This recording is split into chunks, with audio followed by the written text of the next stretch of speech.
जय माता दी सभी भक्तों को। सभी भक्त मेरा प्रणाम स्वीकार करें। स्वागत करता हूं आप सबका आपके अपने YouTube चैनल स्पिरिचुअल मोटिवेशन में। आज आपके लिए एक बहुत बड़ा तोहफ़ा लेकर आया हूं, एक बहुत ही इम्पॉर्टेंट विषय। आप सब ने सुना होगा माता दुर्गा माता के, जिनको नव दुर्गा शक्ति बोलते हैं, उनके 9 रूप जिनकी हम नवरात्रों में पूजा करते हैं, जिनके नाम हैं माता शैलपुत्री, माता ब्रह्मचारिणी, माता चंद्रघंटा, माता कूष्मांडा, माता स्कंद माता, माता कात्यायनी, माता कालरात्रि, माता महागौरी और माता सिद्धिदात्री। ये 9 रूप, इनकी पूजा नवरात्रों में की जाती है। पर कुछ साधक होते हैं जिनको गुप्त नवरात्रों के बारे में पता होता है। आप में से मुझे नहीं पता किनको पता है या नहीं। तो गुप्त नवरात्रों में माता के इन 9 रूपों की बजाय माता के 10 महाविद्याओं की पूजा की जाती है। 10 महाविद्याएं। इसमें मैं पूरी डिटेल में वीडियो बनाऊँ, हर एक महाविद्या के ऊपर, हर एक शक्ति के ऊपर पूरी डिटेल में आपको बताऊंगा क्या है उनका मंत्र, क्या है उनका बीज, कैसे करें उनकी साधना से क्या फल प्राप्त होता है। 10 महाविद्याएं वैसे तो तांत्रिक शक्तियों का ये बोला जाता है कि तंत्र के पूजा करने वाले लोग ही, तांत्रिक ही इनकी उपासना करते हैं, पर ऐसा नहीं है। गृहस्थ लोग भी इनकी उपासना कर सकते हैं अपनी कार्य सिद्धि के लिए और उच्चतम फल प्राप्त करने के लिए, क्योंकि ये 10 महाविद्याएं बड़ी ही तामसिक प्रवृत्ति की होती हैं और बड़ी ही तीव्र फलदायी होती हैं, जल्दी फल देने वाली होती हैं। इन 10 महाविद्याओं के नाम हैं, सबसे पहले आती है माता काली, दूसरे नंबर पर आते हैं माता तारा, फिर माता छिन्नमस्ता, माता षोडशी, माता भुवनेश्वरी, माता त्रिपुर भैरवी, माता धूमावती, माता बगलामुखी, माता मातंगी और लास्ट में आती है माता कमला। इन सभी देवियों की अलग अलग रूपों में पूजा की जाती है, अलग अलग इनके शक्तिपीठ हैं, अलग अलग इनके मंत्र हैं। आप इनकी पूजा अपने हिसाब से, अपने गुण के हिसाब से और अपनी भक्ति के हिसाब से कर सकते हैं। मैं आपको पूरी जानकारी दे दूंगा इन वीडियोज़ में। सबसे पहले आती है माता काली। माता काली 10 महाविद्याओं में से सबसे प्रथम रूप जो है वो माता काली का है। माता सती ने जब महादेव को साबित करना था अपनी शक्ति, ये लंबी कथा है, ये फिर कभी आपको सुनाऊंगा। वैसे ये माता सती ने 10 रूप लिए थे। भगवान महादेव को 10 दिशाओं में बांध दिया था, तो 10 हर एक दिशा में माता ने अपना एक एक रूप रखा था। इनको बोलते हैं महाविद्याएं। तो सबसे पहले आती है माता काली। राक्षसों का वध करने के लिए माता ने यह रूप धारण किया था। सिद्धि प्राप्त करने के लिए माता के इस रूप की पूजा की जाती है। जिस प्रकार से भगवान शिव जल्दी प्रसन्न है और जल्दी रूठने वाले हैं, उसी तरह माता काली का भी स्वभाव यही है। इसलिए जो भी भक्त इनकी साधना करना चाहता है, उसे एक निष्ठ और पवित्र मन का होना चाहिए। जब मैं आपको एक कथा सुनाता हूँ, जब देवताओं और दानवों के बीच युद्ध हुआ, जब शुंभ निशुंभ, चंड मुंड, रक्त बीज जैसे राक्षस आ गए, खास तौर पर रक्त बीज एक ऐसा कह लो एक ऐसा राक्षस हुआ। रक्त बीज एक ऐसा राक्षस था जिसके रक्त की बूंद जहाँ भी गिरती थी वहाँ पर उसी के जैसा एक राक्षस प्रकट हो जाता था। जब भी वो रक्त बीज का वध करते, संहार करते, तो उसके रक्त से उसके जैसे और प्रकट हो जाते हैं। इसकी पूरी कथा है, दुर्गा सप्तशती में आपको मिल जाएगी। तो जब रक्त बीज का किसी भी प्रकार से वध होना असंभव हो गया, क्योंकि उसको अगर गदा से प्रहार करते थे तो भी रक्त बहता था, फिर अगर तलवार से मारते थे तो भी रक्त बहता था, सुदर्शन चक्र तक चलाया गया पर उससे भी उसका गला तो कटा, पर उसके जो रक्त निकला उससे उसी के रूप वाले भयंकर और ताकतवर असुर पैदा हो गए। पूरी सृष्टि कहते हैं, पूरी सृष्टि उसमें लिखा है कि उस राक्षस की पूरी सेना से भर गई थी। हजारों की संख्या में वो राक्षस वहाँ पे, लाखों की संख्या में उसके रूप वहाँ पर विचर रहे थे और देव सेनाओं को नुकसान पहुँचा रहे थे। तब माता ने माता काली का रूप धारण किया। ये बहुत ही भयंकर रूप था और बहुत ही फुंफकार करने वाला रूप था। पूरे क्रोध में ये फुंकारती है माता। इनका रूप ही ऐसा है, बहुत ही भयावह, बहुत ही डरावना रूप है माता काली का। बिल्कुल नग्न है, कोई वस्त्र इन्होंने धारण नहीं किया हुआ है। जब माता सेना में उतरी तो राक्षसों की सेना में हलचल मच गई कि क्योंकि ये देवी रूप भी नहीं है और राक्षसी रूप भी नहीं है। वो समझ नहीं पाए कि ये कौन सी शक्ति उत्पन्न की गई है। तब माता काली ने रक्त बीज का जितना भी रक्त गिरा, माता काली ने जैसे ही उसका रक्त गिरा तो वो खुद पी लिया।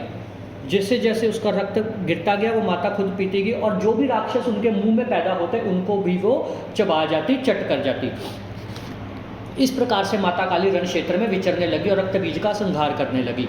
जब आखिरी में एक उसका शरीर रह गया, उसको भी माता ने पूरी तरह से उसका रक्त पीकर, उसका पूरा खून निचोड़ कर उसको वहीं पर मार दिया।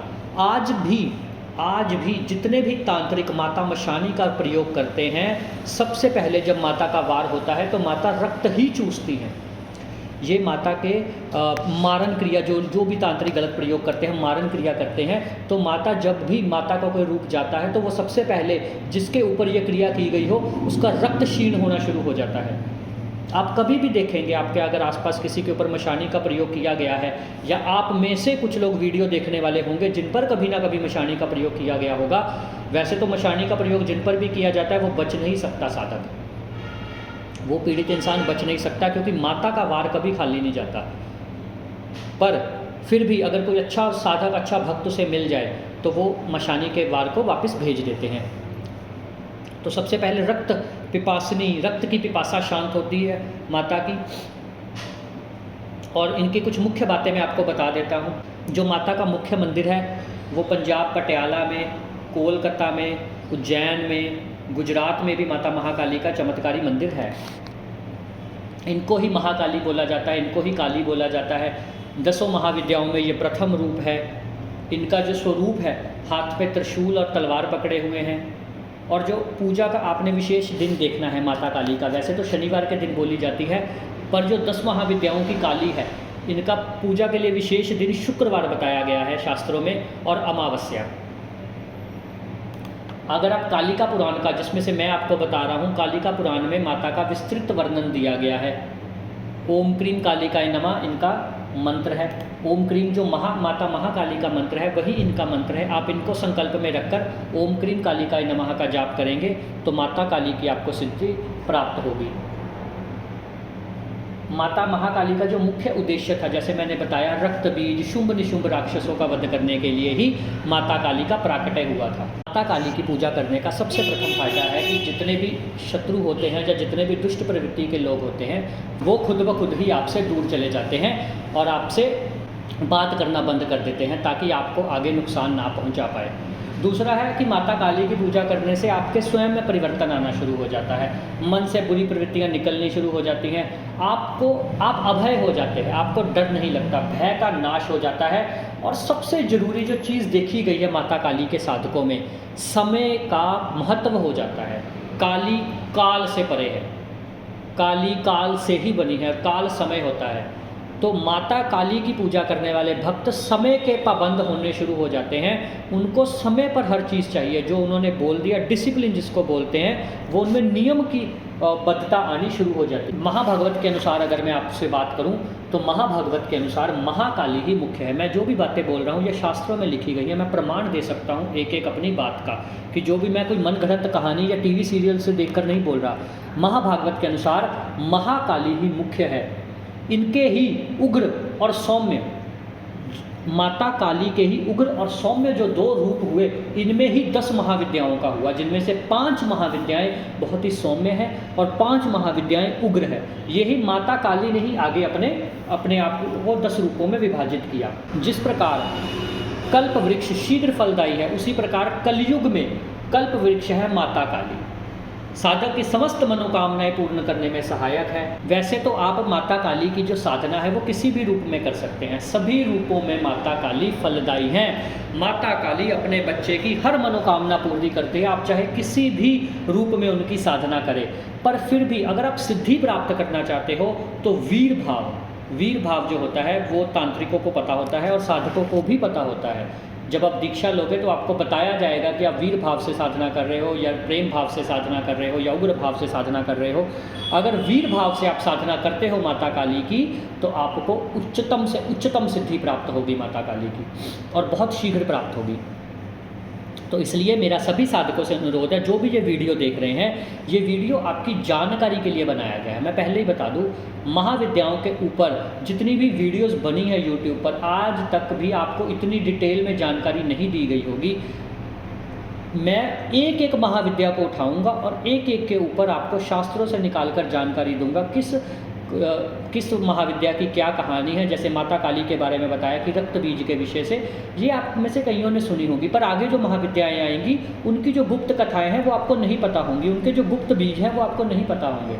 तो ये मैं आपको बताऊँगा, क्योंकि 10 महाविद्याओं के बारे में भ्रांतियाँ बहुत हैं।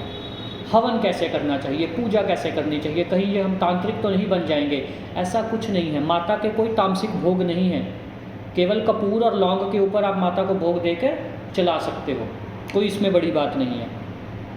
माता काली, मैं बता तो रहा हूँ कि सारी ज़िंदगी, पूरा जीवन मैंने माता काली की ही पूजा की है।